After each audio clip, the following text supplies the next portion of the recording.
APIs are everywhere. It's one of those terms that you simply can't go without knowing, and if you spend any time on tech social media, it's probably every second word that you hear or read. If you've ever used a website or application, chances are you've probably interacted with an API without even knowing it. API stands for Application Programming Interface, and it's a way for different applications to communicate with each other. So, what exactly is an API? Well, at a high level, an API is a set of protocols, routines, and tools for building software applications. It defines how different software components interact with each other, making it easier to build complex software by breaking it down into smaller, more manageable pieces. Sometimes. An API is essentially a way for different applications or software pieces to interact with each other. It's a way to share data and to share functionality. In this meme, we see the backend, the front end, and the API. The API is basically the waiters that facilitate the interaction between the kitchen and where the people are seated. Let's just look at these terms in a little bit more detail. What exactly is the backend? The backend is the part of the system that is responsible for processing and storing data, managing communication between different components of the system, and it usually does the heavy lifting in terms of computation and processing. The backend typically includes the server, database, and application logic. The front end is the part of the system where users interact with your application.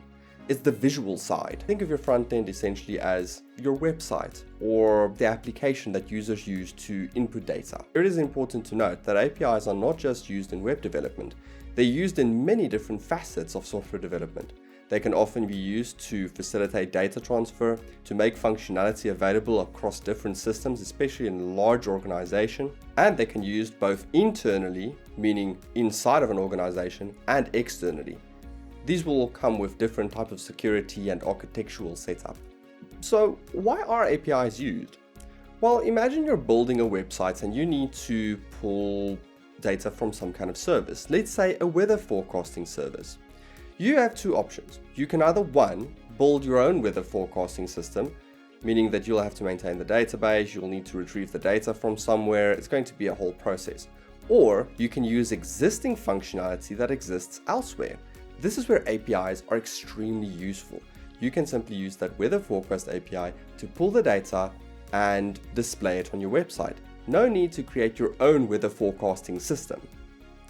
This is true for many other things. You can imagine, maybe there's a calculator API, so you don't have to create, even though they might be rudimentary functions, you can simply pass in two numbers and it will add it together for you.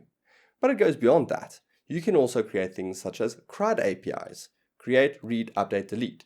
These APIs specifically focuses on managing data inside of a database by simply calling the API.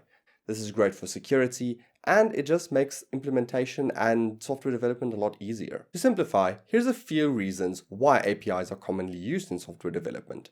Reusability. An API can be reused across multiple applications and it makes for speedier development. Accessibility. Making data and functionality accessible throughout many different systems without having to recreate it is a very, very big boon. And finally, efficiency. Because APIs allow for reusability and accessibility, it can really speed up development of applications. Of course, there are many other reasons and benefits as to why somebody would want to use an API. So how exactly do APIs work? Well, there's multiple different scenarios, but typically an API stands as a middleman between two applications. Those applications can be the front-end application and the back-end application, or it can be two entirely separate applications inside of an organization or even outside of an organization. The API stands as the middleman. One application uses the API to access data or functionality on another application. Many times when creating an integration system, APIs are also used to make functionality and data available to different systems inside of an organization. As an example, you have an ERP or some kind of accounting system and you need to pull that data and put it into your reporting system. This is where an API would be very useful to get that data and make sure that the data can be centralized. There are also many different types of APIs. However, the most popular at current is REST APIs. REST stands for Representational State Transfer. REST is an API that uses HTTP requests to retrieve data from a server.